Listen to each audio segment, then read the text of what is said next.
Hey, welcome back to the DC Shoot Off podcast for episode 5. Today we're talking gimbals. I'm flying solo today because Tyler is traveling, but we should have a little bit of fun here and just kind of talk about why use gimbals, how to balance them, what they're good at, what they're not good at. The last part, I think, is what a lot of people may not realize. But remember, it's all play.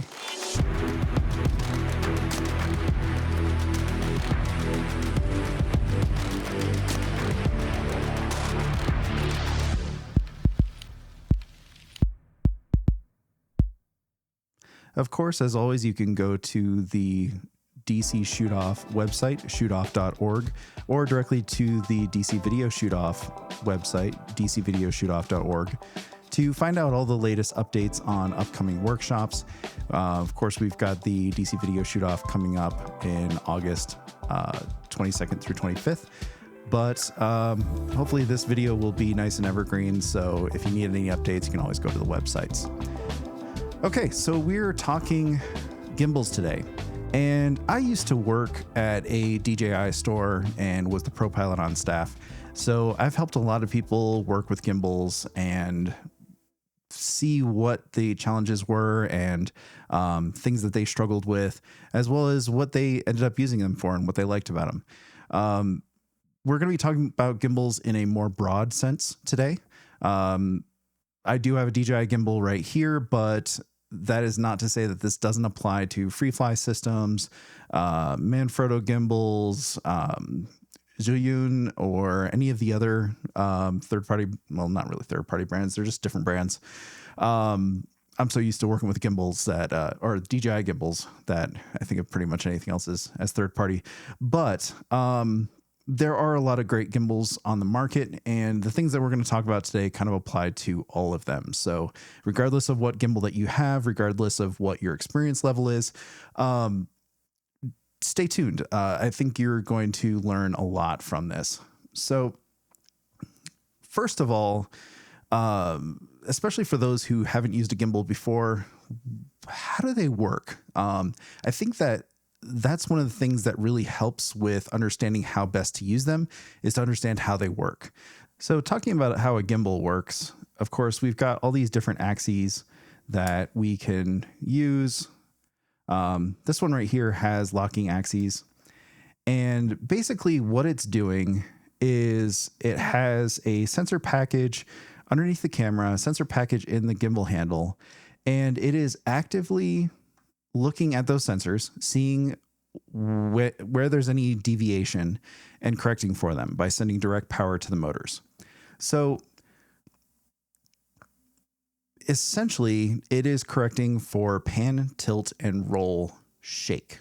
So when you hold a camera, and of course all my cameras are in use right now, so I don't have a handheld one to really work with, but when you're hand holding a camera, you've got all this shake that happens, and a gimbal is really designed to reduce shake. It's a stabilization device. However, you have to remember that all it's correcting for is pan, tilt, and roll shake. So if I lift this up when it's turned on, the camera stays nice and level, stays nice and positioned. But all of that translational shake of just, moving around, what causes parallax and things like that. Parallax is when you see the relationship between your foreground and background change. It does not correct for that. So right off the bat, one thing that I see from a lot of new gimbal users is they don't realize you can't get super close to things because that translational shake doesn't really show up in wide shots that much. But the slower you move, the closer you get to objects, you start to see that translational shake. So it's not great for close-ups. It's not great for super slow creeping movement because you will start to see that translational shake unless you do something to counteract that. And we'll talk about that later. But what it's really good for is being able to do any movement in any direction very quickly, very easily, very intuitively, because the gimbal is designed to follow your motion. and do it smoothly. So it's great for just kind of moving quickly, dock work, run and gun, things like that. But what you have to remember is just it does have limitations. There are situations where that translational movement will show up, and there you really have to mitigate some of those things if you're planning on using it a lot. Also, gonna foot stomp this a little bit. Like any new piece of gear, when you first get it, you're gonna want to use it for everything. That is human nature. It's the new shiny toy concept. But you really have to kind of resist that. Know when not to use a gimbal. Sometimes a locked off shot is great. Sometimes you need linear movement and you need a slider or a dolly or something like that. Sometimes you just need to go handheld. Sometimes gimbals are just too smooth. If you're trying to really follow action, sometimes that floaty, smooth gimbal look just looks too smooth. We filmed some basic trainees for a project last year, and it was hilarious because the first take, when we were on a gimbal and super, super smooth, this guy that was on the monkey bars, it honestly looked like somebody was holding him up. He was too smooth. It wasn't until we got a little bit tighter and went handheld with it that it finally looked right. So just know that, and hopefully we'll do another video about this at some point. Think about your stabilization tools. A gimbal is not, it's good for a lot of things, but it's not great for everything. And sometimes a gimbal is not what you need story-wise. You know, of course, everything should begin and end with story. Okay, so kind of beat that one to death. So let's talk about actually setting it up. So first rule of setting up the gimbal is going to be set it up as it's going to be used. So if you notice here, I've got the lens cap is taken off, the lens hood is on. I've got this motor, focus motor already installed. I've got a focus gear ring, nice seamless one from Tilta. And it is set up, ready to go. All the cables are there, everything. And here's the thing. If your gimbal is set up right, even adding or removing a lens cap will throw off the balance of it. So that's rule number one. Set it up as it's going to be used. Now, the next part, I like to think of it, and what I kind of guide people through is balance it from the camera all the way out. So what does that mean? I'm going to start with the camera. Camera is connected to the tilt plate bone. Tilt is connected to the tilt motor.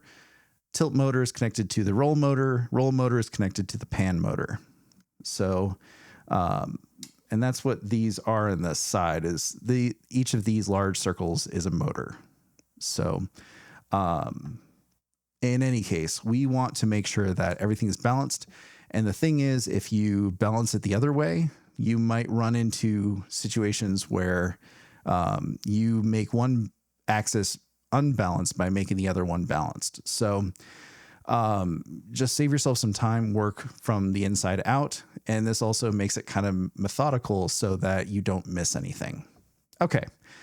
So the cool thing about this particular gimbal is it has locking axes. You probably noticed that I'm switching a thing and then I can turn it and then I switch another thing and it stops turning.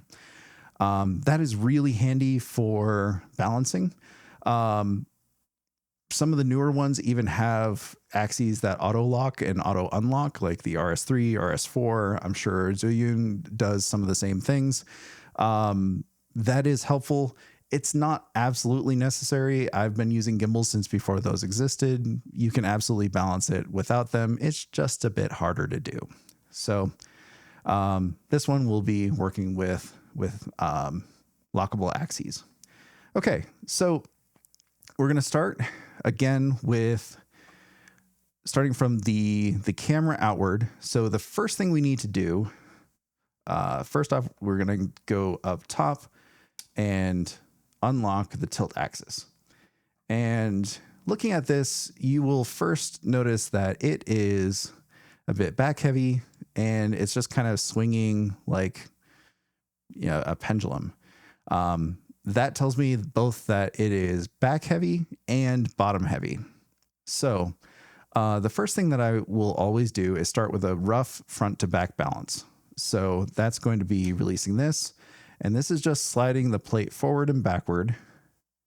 Some of the newer gimbals actually have a little knob that will let you increment it forward and backward very easily. That is super handy. Mine does not have that. For those curious, this is a DJI RSC2. Okay, so I've got a rough front to back balance. Then what I'm going to do is tilt it backwards. And the reason that I do this is it lets me look at the vertical axis of this tilt. So right now it very much wants to fall down. So I'm going to loosen this. And DJI gimbals especially tend to stick a little bit. So you will see that I am lifting up.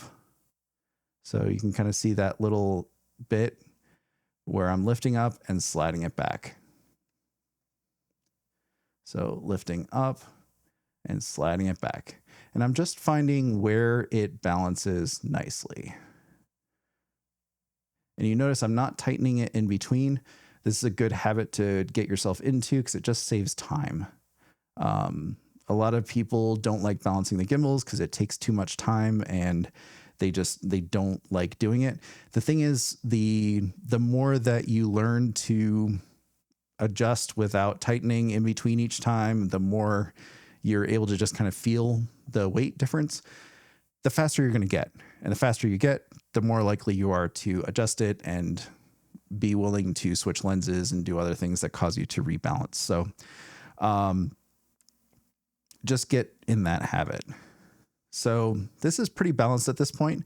I actually haven't tightened it yet. So again, I'm going to lift up before I tighten this axis.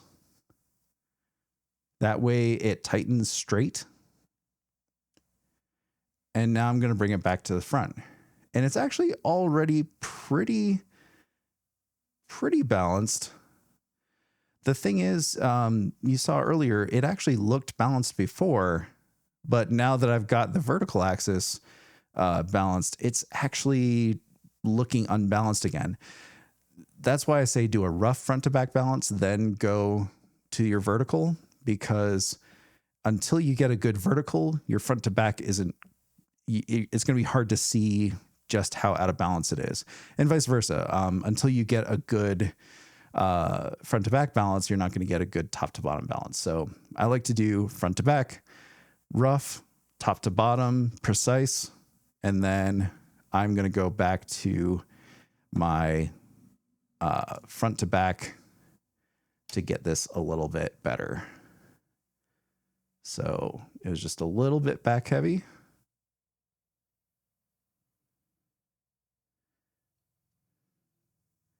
Tighten this guy back up. And now here's where we start to really test whether it's balanced or not. What I need to be able to do is put it in basically any position and it should stay. So I can just tilt it here, and you might see it settle every once in a while where it's just kind of settling into a notch of sorts. That's fine. But you should be able to put it in pretty much any position and it just stays put. I like to test vertical, horizontal, and then do a couple of 45s. That's usually enough to figure it out. And again, it's settling a little bit. Not too worried about that.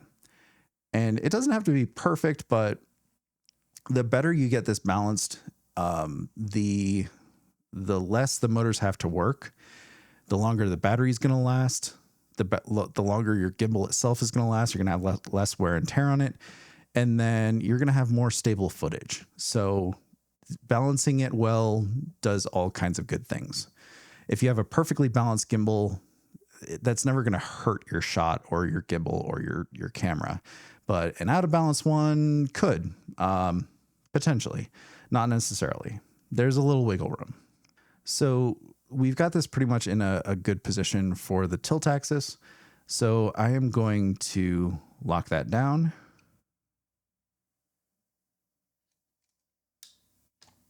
Okay, so that one's locked. Now, so we're going tilt axis is connected to the roll axis. So I am going to unlock that. You can see immediately it wants to flop in that direction. So I'm going to loosen this up a little bit. And this is one where you really, on a DJI gimbal anyway, you really have to lift up to be able to slide it. Because right now, if I try to move it, it doesn't want to move. And anytime it does move, it's really jerky. So it's hard to be precise with it. If I lift up on it, all of a sudden I can move it super easily and be super precise with it. I say while struggling. Okay, so I'm going to slide it over a little bit more.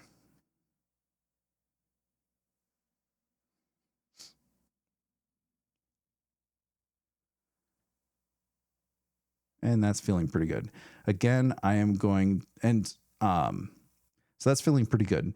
Now, one thing that I'm going to do with this is I'm going to, before I tighten it, I'm just going to tilt it 45 degrees in each direction. And it should return to center without really favoring one side or the other. And sometimes with DJI gimbals, it does seem to be favoring this side just a little bit. So I'm just going to lift up and slide it over a little bit. Oh, back a little. Okay, now I'm going to lift up, tighten it down. And now that I've tightened it, it's actually going to be a little bit better. It's not going to completely let me just put it in any position. But again, you don't want it favoring either side. This is kind of a design flaw with DJI gimbals a little bit. You just kind of have to deal with it. But ideally, you do want that to be, just like the tilt axis where you can put it in any position and it's totally fine. Now, something with RS3 Pro, RS2, non-RSC, the RS2, the RS3, RS4, instead of this just being a little knob, it is a lever that actually kind of looks like this one. Something to know about that is it's one of those where you can actually pull up on it and reposition the knob. And that lets you get it tighter.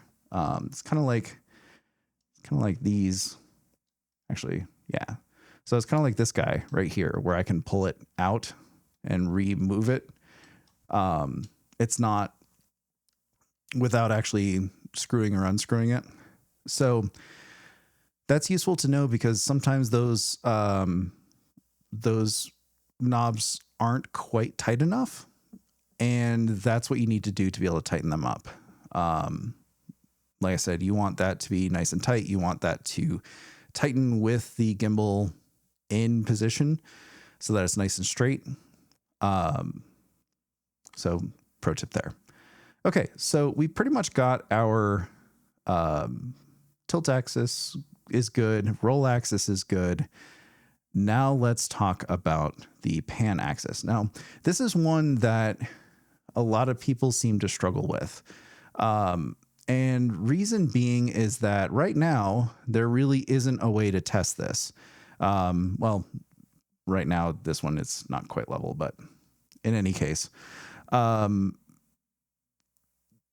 with the gimbal upright, it's not easy to test the pan axis. So what you're going to have to do is actually tilt the gimbal to be able to test it, to be able to make sure that it's balanced. And this is important because you're not going to be holding the gimbal perfectly upright all the time. The moment you tilt it a little bit, that motor is going to start working. So what I like to do is pick 2 of the feet, and I'm going to pick these 2 right here. Let me get the camera. No, of course I can't quite see it. Okay. So just imagine the tripod is here. I'm looking at these 2 feet here. And what I'm going to do is I'm going to tilt the gimbal over. Of course, now you can see the feet. But this is going to let me actually test how the balance is. So obviously this is very back heavy. So I'm going to loosen this axis. And again, I'm going to move it as much as I can without retightening it, because that just gives me speed. And at this point, it's actually going pretty well. So this one, I'm going to tighten it upright, and that's looking fantastic. So back upright. And now with this completely unlocked, I can basically put it in any position and it just stays there. So a couple ways to test that. Like I said, this is one way. You should be able to just put it in any position. A couple other indicators as far as whether the gimbal is balanced or not. First off, if you've got a gimbal that doesn't auto lock, if as soon as you turn it off, all of a sudden the camera flops or something about the camera flops, that's a bad sign. That's something that is very out of balance. And as soon as the motor stopped working, it stopped supporting that weight. So that's something to watch out for. Another thing that you can do is once you've had this operating for a little bit, you can go and physically touch each of the motors and see if they've gotten hot. If these motors are really hot, that means that they're working really hard. That axis is probably out of balance. That's a pretty fair bet. Another thing to watch out for is using a zoom lens. So zoom lenses move a lot of optical elements forward and backward. And that is important to remember because that's going to affect your center of gravity. So as you zoom in and zoom out, you do have to be careful because sometimes that will change your balance enough that all of a sudden it's going to stop being balanced. So depending on how heavy the lens is and how much it's shifting, you can sometimes get away with a little bit of zooming. So I've got a 24 to 105, and with that lens, I can zoom. If I balance it at 35 millimeters, for instance, I can usually use 24 to 50 millimeters without having to rebalance the gimbal. If I balance it at 70, I can usually use it between 50 and 105 millimeters without having to rebalance. Similar, if I balance it at 50, I can get from about 35 to 70. So there is a little bit of fudge room. Of course, that same lens, if I put a variable ND on the end of that lens, that's a lot of weight, and that lens extends and contracts. So that can throw off the balance pretty significantly. And so that's a situation where I get a little bit less wiggle room on that. Now, more powerful gimbals aren't necessarily going to fix that, because if there's more power to it, that's just going to cause shake. Basically, we talked about how gimbals will correct for deviations. So if that gimbal is more powerful, but it's out of balance, it's going to try and correct for that. And either it's not going to be able to hold that position very well, or it's going to overcorrect and then overcorrect down, overcorrect up, overcorrect down, overcorrect up, and it's just going to start shaking. So that's something that you do have to watch out for. A stronger gimbal isn't going to fix bad balance. So just remember that. A more powerful gimbal isn't going to fix bad balance. It's just going to give you more power to be able to work with a heavier camera. they're also usually bigger and they can just withstand more weight. So, last but not least, so we've set up the camera, we've balanced it.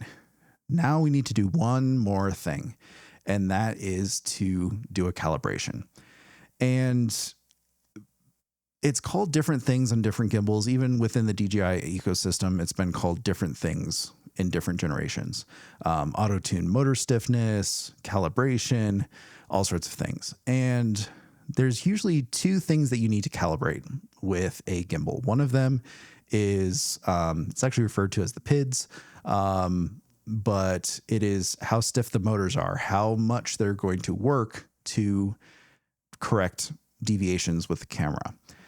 And that's important because the gimbal control unit is going to send direct power to those motors to correct for those deviations. So if it doesn't send enough power, it's going to undercorrect and you end up with a sloppy gimbal. If it sends too much power, just like that out of balance, more powerful gimbal, it's going to overcorrect, then overcorrect, and it's going to cause shake. So if your gimbal is shaking, that's usually the reason why. Either it's not calibrated right, or it's out of balance, or both. So how do we do this? So I'm going to turn this guy on.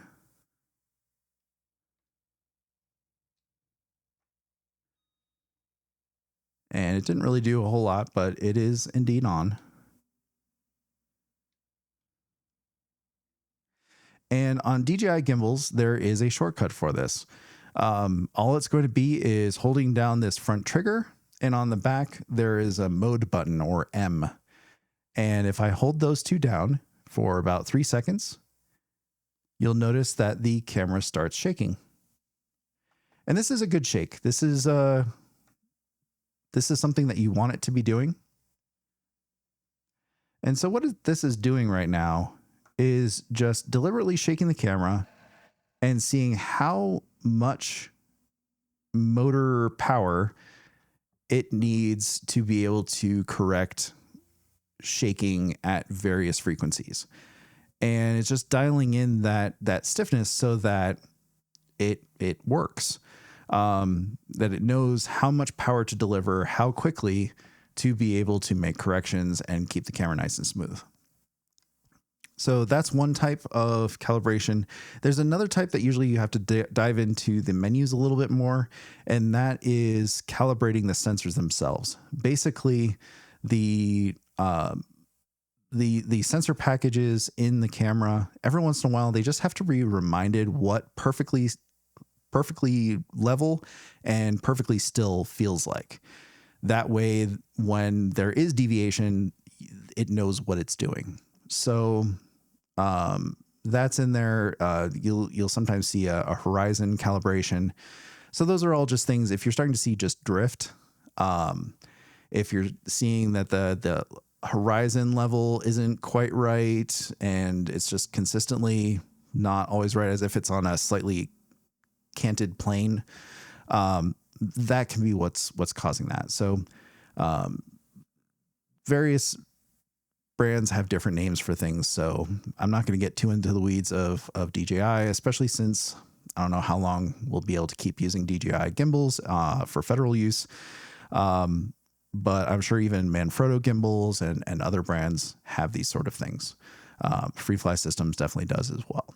So cool.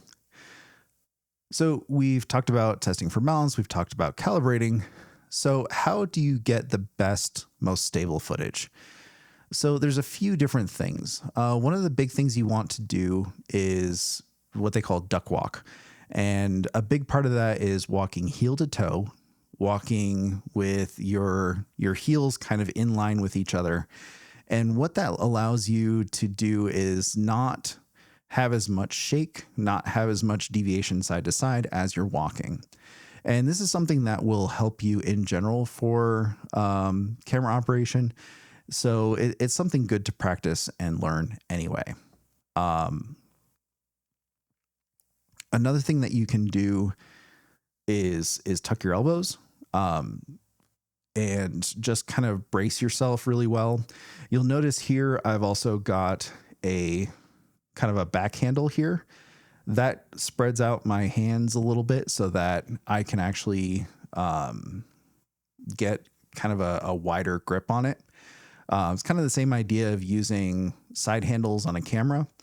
It just gives you a wider base. It gives you a little bit more control, and your little micro jitters in your hands are not going to be translated quite as much. Another thing, and this is something that helps with smoothness in general, is slow motion. So the more you slow down your footage in post, the more that it is going to be smooth just by nature of what it is. Conversely, if you speed up footage, you have to be that much more steady because it's going to show shake that much more. So deliberately overcranking, shooting at 60 frames per second, which a lot of cameras can do these days, or even higher frame rates, that is going to let you smooth out your shot more. So those are things that can help in general. Now, gimbals specifically, you want to work with them more in wide angle and more distant from your subject. So again, the closer that you get to your subject, the more it's going to show that translational shake, which you don't want. So the more you can use them for wider shots, for, you know, basically your establishing shots, your wides, mediums to a certain extent. And depending on how steady your hands are, you might be able to get a little bit closer. But in general, you want to keep it a little bit on the wide side and a little bit farther away from your subject. You can do kind of the Michael Bay tight angle circling shot. Just make sure that you're a little bit of a distance away from your subject when you do it. And know that it's going to be a little tricky to get that kind of circling shot to work on a gimbal, just simply because you have to dial in your follow speed and things like that. So just be aware of that. So oddly enough, what I've also found is gimbals work best when you're moving fast. Some of the smoothest shots that I've gotten on gimbals were when I was actually running. And I think this has something to do with the relative speed of objects making micro jitters and translational movement, translational shake less obvious. But in general, think fast movement generally works better on gimbals than slow movement. Trying to be very slow and creep forward and just those ever so slight push-ins, yeah, that does not work very well on gimbals. So if you do need to do that, you get into the next category, mechanical stabilization. So there's a couple of different ways to do this. And some of these everybody has, some of them not many people have. So one thing that a lot of folks are going to have is a monopod or a tripod. And while it seems counterintuitive to put a gimbal onto a monopod or tripod, that can actually be a really effective way to brace the camera, brace the gimbal, and get some of those closer shots in a more controlled way so that you get less of that translational shake. So you can do the old trick of putting it on a tripod, retracting one of the three legs to turn it into a bipod, and now you can tilt the whole setup.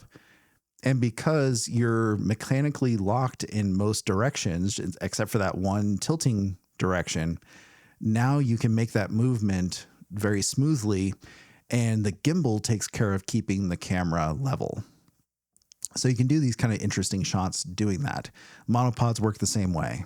You get a little bit less stability, but the other benefit of the monopod is you can very quickly retract it. And now you can move and do what you need to do with the gimbal, and then drop it back down when you need to either rest, because gimbals do get heavy, or you can kind of plant it if you need to do a static shot or something like that. So monopods can be very useful, especially for like events and things like that. You'll also notice I've got this strap on the back of my gimbal, and that helps as well. That's something, in addition to the extra hand grip, the strap, you can kind of press it against yourself, and that helps with stability.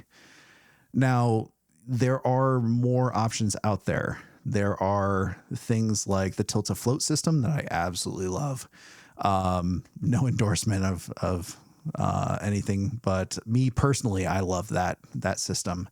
And basically, it takes the benefits of a Steadicam and adds it to a gimbal. So you put your gimbal on one end, counterbalance it. It's got an isoelastic arm and vest, and that gets rid of a lot of that translational shake because it suspends the gimbal and lets it just kind of float, hence the name. And you can get really good shots with that, really smooth. It's not perfect. It's not going to completely replace a dolly or a jib or something like that, but it gives an already versatile piece of equipment even more versatility. So I would definitely recommend something like that. There are also systems from different companies like the anti-gravity system that kind of suspends it over your shoulders. There's Easy Rig, Ready Rig that make systems for various gimbals. And a lot of those will both support the weight, but also isolate that weight from your body. And most of those will help with making your shots more stable. So lastly, I want to talk a little bit about just kind of some operational things. Now, this does start to get into brand specific type of discussion, but we should talk about it a little bit anyway. Now, the way a gimbal is working is it's basically taking the movement that you make with the handle and then turning that into the movement with the camera. Realistically, gimbals can completely turn off all follow modes and basically act like a chicken head, where no matter what you do with the gimbal, it just does its thing. Like right now, if I hold down the trigger, I can turn this in any direction and it's completely ignoring me. But you do want it to follow you in many cases. So most gimbals will have different follow modes, and by default, they'll usually at least follow your pan. So as I move the gimbal left and right, it is very slowly following my movements. So that's a follow mode. There is also the other possible mode that it might be by default is a pan tilt follow. And that's going to follow the tilt as well. Generally speaking, I like just pan follow because I can always use the joystick on the back to do my tilt, and I can often do that a little bit more deliberately. And that lets me get high and low angles very easily without it suddenly starting to tilt up and down. So I tend to like it in just pan follow, but it's worth kind of learning some of the different modes. You also tend to be able to dial in what's called the deadband. The deadband is how much, so for the pan axis, it's going to be left and right. So how much left and right can I move the gimbal and have it completely ignore me? Because if it follows every little bit of movement that you do, it's going to be constantly kind of just like going back and forth. So you do want a little bit of a deadband, but too much deadband and now it's not really following you all that well. And too little, as we said, is kind of bouncing back and forth. So you can dial in that deadband a little bit and get it to work a little bit better. There's also follow speed. You know, how fast will it go to follow you? You'll notice this one, I've got it pretty slow. So that tends to work really well for cinematic type of shots. If I hold down the mode button though, that puts it into what's called sport mode. This works on any DJI gimbal. And that kind of mimics as if we have the follow speed very high and the deadband very, very small. So you might think, okay, sport mode, that's really kind of lockstep with what you're doing. Why would you want to use that? Why don't you just handhold the camera? Well, it does still smooth it out a little bit. And the nice thing about having it on a button, because it's just the mode button, I can be doing a nice slow pan and then instantly do a whip pan by simply pressing the sport mode button. So definitely look through the user manual, look through guides online. There are a lot of features with a lot of these gimbals. There's active track where you can have it follow a subject automatically. There are functions where you can actually, and this is DJI gimbals, but other gimbal makers have different names for this. DJI calls it Force Mobile. And basically I can connect to my gimbal, and as I move my phone, it's actually moving the gimbal, which is kind of cool. You can see that from here as well. It does sometimes have to be reset, but you can dial in a lot of this. You can recenter it like that. And this is a really intuitive way to operate a gimbal, because I can hand my phone to somebody. And especially if I've got like a camera feed up on my phone while it's doing this, and DJI's gimbals have a way to do that with the Raven Eye. And I can even have my client aiming the camera, and they're just looking at the image, and it's just like using augmented reality or something like that. So gimbals have a lot of really cool functions if you just kind of dive in and look them up. In this age of YouTube University, there are so many videos out there to learn and get better. This is really just scratching the surface. So I really hope that